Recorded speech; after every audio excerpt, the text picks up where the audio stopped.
Hey everyone, let's dive into some recent political drama that's shaking up Southern Africa.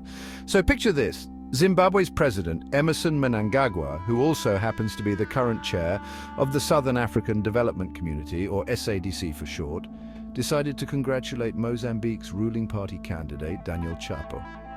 Now, you might be thinking, what's the big deal? Well, the twist is that he did it before the official election results were even announced.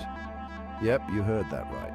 This premature endorsement has sparked quite the controversy. You see, the Mozambique Electoral Commission hadn't yet declared a winner at the time, so Mnangagwa's move raised a lot of eyebrows.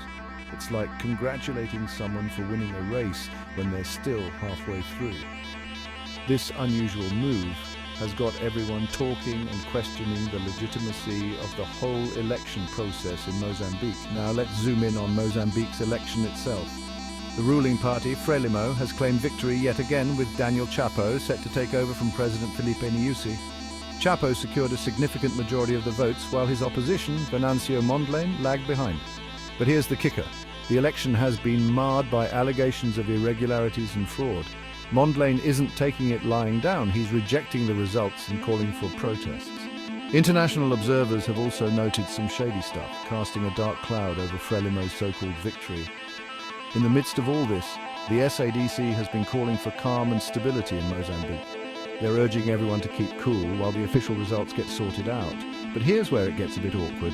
SADC's chairperson is none other than Mnangagwa himself, who kind of jumped the gun with his early congratulations. This has definitely added fuel to the fire, and tensions are running high. The EU and other international organizations have expressed their concerns over potential post-election violence and irregularities. With accusations of rigging and disputes over the outcome, Mozambique is facing a pretty tense post-election period. So what does this mean for the region? Well, the premature endorsement by Mnangagwa has certainly cast a shadow over the credibility of SADC. It's a reminder of how crucial it is for regional leaders to stick to protocol and wait for official results before making any bold moves. And that's a wrap for today's Political Scoop. If you found this video informative, make sure to hit that like button, subscribe, and drop a comment below with your thoughts. Thanks for tuning in, and I'll catch you in the next one.